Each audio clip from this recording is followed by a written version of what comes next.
দেখুন ছাদ বাগানে যে ধনিয়া পাতা ফালাইছিলাম ভাই, তো ধনিয়া পাতাটি মার্শাল্লাহ বড় হয়ে গেছে, তো এখন উঠে ফেলাইতেছি।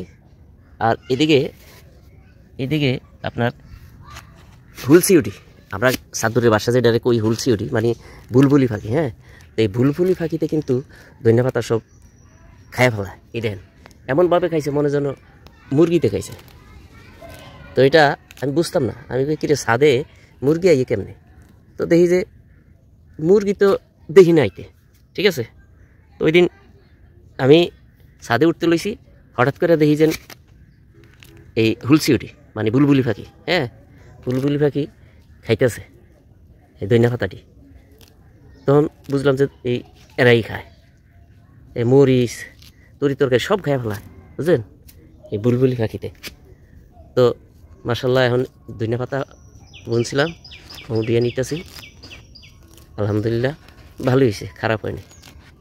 আপনারাও এরকম ওই ছাদে টবে বিভিন্ন ধরনের সবজি গাছ লাগাইবেন, যেমন বেগুন গাছ, টমেটো গাছ। এই যে আমি বেগুন গাছ লাগাইছি, তো এই বেগুনের নিচে এই ধনিয়া পাতা, হ্যাঁ ধনিয়া পাতা ফলাইতে পারেন। তবে এই টমেটো গাছ, এই যে দেখছেন টমেটো গাছের নিচে কিন্তু ধনিয়া পাতা, লাল শাক কিছুই ফেলাবেন। এই যে লাল শাক ফেলাইছিলাম, হয় নাই, ঠিক আছে।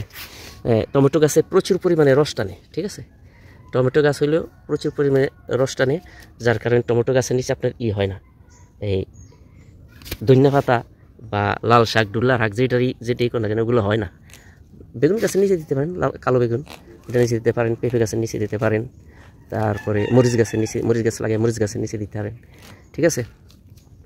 তো আজকে ধনিয়া পাতাটি তুলে ফেলাইলাম, ভালো লাগলো। হ্যাঁ, এখন মাটিগুলো একটু আলগা করে দেবো, গাছে যাতে নাইট্রোজেন পায়, কার্বন ডাইঅক্সাইড নিতে পারে সহজে। হ্যাঁ, তো বন্ধুরা, আপনার এরকম ছাদ বাগানে এরকম সবজির গাছ লাগে, সবজির গাছের নিচে এরকম ধনিয়া পাতা লাগাবেন, দেখছেন মাশাআল্লাহ অনেকগুলো ধনিয়া পাতা।